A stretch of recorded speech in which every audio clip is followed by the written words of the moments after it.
అధికారంలోకి వచ్చే వరకు అనేక సార్లు యజ్ఞ యాగాది కార్యక్రమాలు నిర్వహించారు కేసీఆర్. తన ఇంట్లోనూ టీఆర్ఎస్ పార్టీ కార్యాలయంలోనూ అనేక యాగాలు చేశారు ఆయన. ముఖ్యంగా చండీ యాగం తరచూ నిర్వహించేవారు కేసీఆర్. ముందు నుంచి పండితులతో సంప్రదించి సమయానుకూలంగా పూజలు యాగాలు చేయించడం కేసీఆర్కు బాగా ఆసక్తి. అందులో భాగంగానే అధికారంలోకి వచ్చాక భారీ యాగాన్ని తలపెట్టారాయన.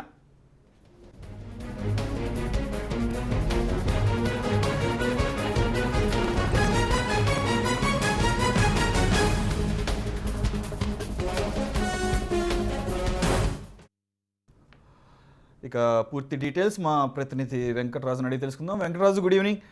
వెంకటరాజు, మరోసారి ఒక పెద్ద యాగాన్ని కేసీఆర్ తలపెట్టారు. ఈ యాగం ప్రత్యేకతలు ఏంటి?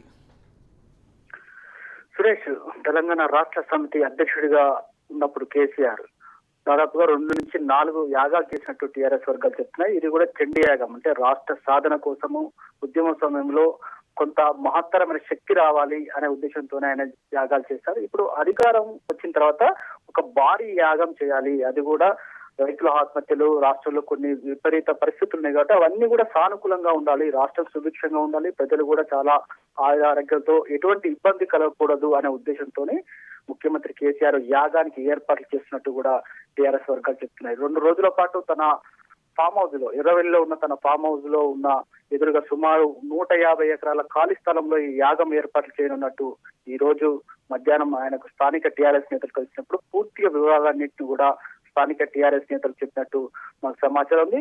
సుమారుగా ఈ యాగానికి సంబంధించి 4 నుంచి 5 వేల మంది పండితులు బ్రాహ్మణోత్సవంలో రాష్ట్రంతో పాటు దేశంలో ఎవరైతే ప్రముఖులు ఉన్నారో వారందరినీ కూడా ఈ యాగ నిర్వహణ కోసం ఆహ్వానించాలన్న ఆలోచనలో ముఖ్యమంత్రి కేసీఆర్ ఉన్నట్టు కూడా టీఆర్ఎస్ వర్గాలు చెప్తున్నాయి. అదేవిధంగా యాగం నిర్వహించే సుమారు 1 రోజుల పాటు నిర్వహణ కొనసాగే యాగ సమయంలో రాష్ట్రపతి ప్రణాళికలతో పాటు అదేవిధంగా వివిధ రాష్ట్రాలకు సంబంధించిన గవర్నర్లు, ముఖ్యమంత్రులతో పాటు దేశంలో రాజకీయ ఉద్దండులందరినీ కూడా యాగానికి ఆహ్వానించాలి అనే ఆలోచనలో కూడా కేసీఆర్ ఉన్నట్టు టీఆర్ఎస్ వర్గాలు చెప్తున్నాయి సురేష్. అదేవిధంగా ఈ యాగం నిర్వహణ జరిగిన రోజులు సుమారు 1,00,000 మంది జనాభాకు కలిగే, అంటే వారికి సకల సౌకర్యాలతో పాటు ఆ యాగం చూసేందుకు, వీక్షించేందుకు కూడా ఏర్పాటు చేయాలనే ఆలోచనలో ముఖ్యమంత్రి కేసీఆర్ ఉన్నట్టు కూడా చెప్తున్నారు. అయితే ఈ యాగ నిర్వహణ సంబంధించిన తేదీలు ఇంకా అధికారికంగా ఖరారు కాకుండా డిసెంబర్ 3వ వారంలో ఉండే అవకాశం కనబడుతుందని మాత్రం టీఆర్ఎస్ వర్గాలు చెప్తున్నాయి.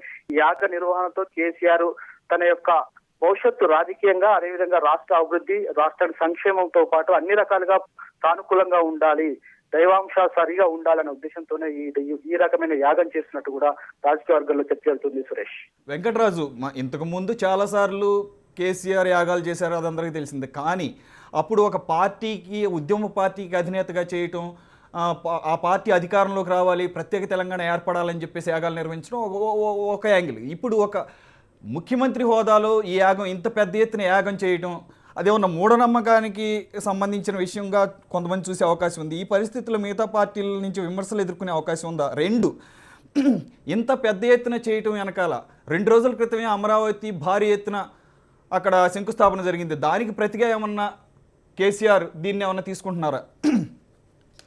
అంటే రాజకీయ కోణంలో చూడకుండా మొదటి నుంచి కూడా కేసీఆర్ ఉద్యమ సమయంలో కూడా ఉద్యమం సానుకూలంగా నడవాలి, తనకున్న ప్రతికూల వాతావరణం కూడా సానుకూలంగా ఉండాలనే ఉద్దేశంతో ఆయన భక్తితో, విశ్వాసంతో ఉన్న వ్యక్తిగా మొదటి నుంచి ఉన్నాడు కాబట్టి ఆ ఉద్దేశంతోనే యాగాలు చేశారు.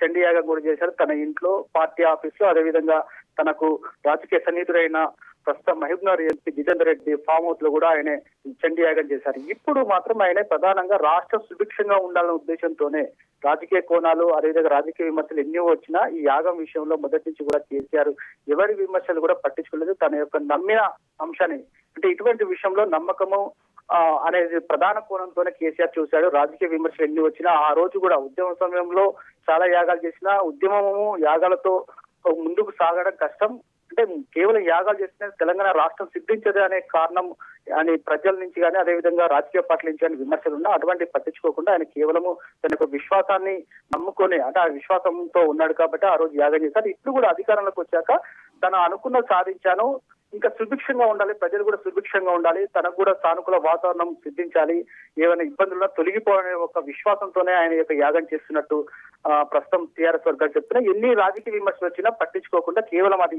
ప్రభుత్వంతో ఖర్చులకు కాకుండా తన వ్యక్తిగత ఖర్చులతో, అది కూడా తన ఫామ్ హౌస్ ఎదురుగా చేస్తుంది కాబట్టి పూర్తిగా తన యొక్క వ్యక్తిగత ఖర్చులతోనే ఈ యొక్క నిర్వహణ చేయాలనే ఉద్దేశంతోనే యాగ నిర్వహణకు సంబంధించిన ఏర్పాట్లను ఇప్పుడే సుమారు 50% పూర్తి అయినట్టు కూడా, అంటే ఆయన ఒక ప్రణాళికబద్ధంగా యాగ నిర్వహణ చేయాలనే ఉద్దేశంతో కేసీఆర్ ఉన్నట్టు కూడా టీఆర్ఎస్ వర్గాలు చెప్తున్నాయి. తను స్థానికంగా ఉన్న టీఆర్ఎస్ నేతలందరినీ అతను ఈ రోజు తన ఫామ్ హౌస్ పిలిపించుకొని పూర్తి యాగం ఉద్దేశం ఏంటి, యాగ నిర్వహణ ఎలా ఉంటుంది, యాగానికి ఎవరెవరు రావచ్చు, ఎవరెవరిని ఆహ్వానిస్తాం అనే అంశాలన్నింటినీ కూడా ఆయన పూర్తిగా స్థానిక నేతలకు వివరించారు. భవిష్యత్తులో ఆయన టీఆర్ఎస్ సంబంధించిన కీలక నేతలకు, అదేవిధంగా జిల్లాలో ఉన్న కీలక నేతలందరూ కూడా ఈ విషయాన్ని వివరించే అవకాశం కనబడుతుంది. సురేష్, వెంకటరాజు, బ్యూరో చీఫ్ గా ఒక మీ ఎక్స్పీరియన్స్ తో ఒకటి చెప్పండి. ఇంత పెద్ద యాగానికి రాష్ట్రపతి స్థాయిలో ఉన్న వ్యక్తి హాజరయ్యే అవకాశం ఎంతవరకు ఉంది? అంటే సురేష్, ఇది నిజానికి కేసీఆర్ కు సంబంధించిన వ్యక్తిగత అంశము, తన యొక్క కుటుంబం సంబంధించిన అంశం. అతను ఒక యాగ నిర్వహణ, ఒక నమ్మకంతో చేస్తున్న యాగానికి ప్రణబ్ ముఖర్జీ స్థాయి వ్యక్తి వస్తాడా లేదా అనేది కొంత రాజకీయంగా చర్చ జరిగే అవకాశం ఉందా? పూర్తిగా అంటే మొదటి నుంచి కూడా ప్రణబ్ ముఖర్జీకి కేసీఆర్ కు చాలా సన్నిహితం ఉన్నది చెప్పుకోవచ్చు. ఏ రోజైతే కేసీఆర్ ఉద్యమాన్ని ప్రారంభించారో, కాంగ్రెస్ తో కలిసి ఆయన ప్రభుత్వ భాగస్వామయ్యాడో, ఆ రోజు కూడా ప్రణబ్ ముఖర్జీకి కేసీఆర్ కి చాలా సన్నిహిత సంబంధం ఉంది. అదేవిధంగా ప్రణబ్ ముఖర్జీ ఎక్కడ కనబడ్డా కేసీఆర్ స్వయంగా పాదాభివందనం చేసిన సందర్భాలు కూడా చాలా చూశాం. కాబట్టి ఖచ్చితంగా కేసీఆర్ స్వయంగా వెళ్లి ఆహ్వానిస్తే ప్రణబ్ ముఖర్జీ వచ్చే అవకాశాలు కూడా ఉన్నాయి అంటున్నారు. ఎందుకంటే తెలంగాణ రాష్ట్రం ఏర్పడిన తర్వాత అతను తెలంగాణ రాష్ట్ర ఆవిర్భావ వేడుకలకు ప్రణబ్ ముఖర్జీతో పాటు అదేవిధంగా ప్రధాని కూడా పిలవాలనే ఉద్దేశం కేసీఆర్ కు ఉండే, కానీ కొన్ని పరిస్థితులలో పిలవలేకపోయారు. ఖచ్చితంగా ఈసారి స్వయంగా కుటుంబ సభ్యులందరితో కలిసి ప్రణబ్ ముఖర్జీ దగ్గరికి వెళ్లి ఈ యొక్క యాగానికి రావాలి, ఆశీర్వదించాలని మాత్రం కోరే అవకాశం కనబడుతుంది. అలాంటి పరిస్థితుల్లో రాష్ట్రపతి దాదాపుగా మన యొక్క వింటర్ సీజన్ లో కూడా హైదరాబాద్ కు వచ్చే అవకాశం ఉంటుంది. ఆ సమయంలోనే ఈ యొక్క యాగ నిర్వహణ ఉంటుంది కాబట్టి ఖచ్చితంగా వచ్చే అవకాశం నేను మాత్రం టీఆర్ఎస్ వర్గాలు బలంగా చెప్తున్నాయి. Thank you very much Venkataraju. అది తెలంగాణ సీఎం కేసీఆర్ తనదైన శైలిలో ఒక మహాయాగాన్ని తలపెట్టనున్నారు. దానికి సంబంధించిన డీటెయిల్స్ ఇప్పటివరకు చూసాం. ఇప్పుడు ఒక షార్ట్ బ్రేక్ తీసుకుందాం. బ్రేక్ తర్వాత